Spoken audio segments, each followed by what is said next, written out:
Le calme après la tempête. Quelques jours après avoir assisté, médusé, à la diffusion de l'interview événement que le prince Harry et Meghan Markle ont accordé à Oprah Winfrey, la reine Elisabeth II était de retour au travail. Ce vendredi 12 mars, Sa Majesté a participé à une réunion en visio pour célébrer la British Science Week, qui vise à saluer le rôle joué dans la société britannique par la science, la technologie, l'ingénierie et les mathématiques. L'occasion pour la monarque de se souvenir des grandes dates scientifiques de son règne. C'était très intéressant de le rencontrer.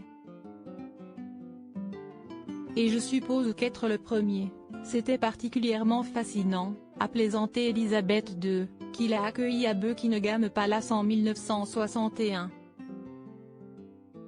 Durant cette réunion, elle a également été fascinée par les images de Mars capturées par Persévérance. Cela a été très intéressant de vous entendre tous. J'espère que les enfants ont aussi apprécié, ils pourraient aussi en apprendre quelque chose. Merci beaucoup. Si est merveilleux tout le travail que vous faites tous, s'est réjouie Elisabeth II après cette discussion très intéressante. L'apparition de la reine survient quelques jours après que le palais a publié une rare déclaration en son nom à la suite de l'entretien de son petit-fils et de Meghan Markle avec Oprah Winfrey. Toute la famille est attristée d'apprendre à quel point ces dernières années ont été difficiles pour Harry et Meghan, a fait savoir Buckingham Palace. Les questions soulevées, en particulier celles sur le racisme, sont préoccupantes.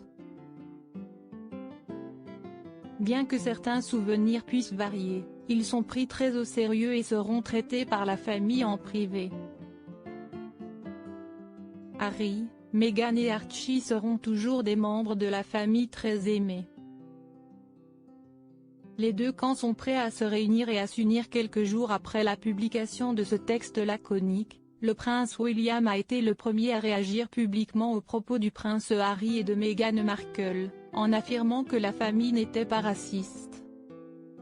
Le palais de Buckingham et Clarence House, les résidences officielles d'Elisabeth II et du prince Charles, auraient tous deux soutenu l'intervention solo de William. Une preuve que les tensions entre les deux frères peuvent s'atténuer? Les tensions sont, sans aucun doute, élevées, mais ils réalisent tous les deux qu'il est important de mettre au moins toute différence de côté pour la cérémonie, ont expliqué des initiés aux médias britanniques. Il y a définitivement le sentiment que les deux camps sont prêts à se réunir et à s'unir pour une occasion aussi spéciale. Toujours inquiète pour la santé du prince Philippe, Elisabeth II a préféré ne pas commenter les propos des Sussex.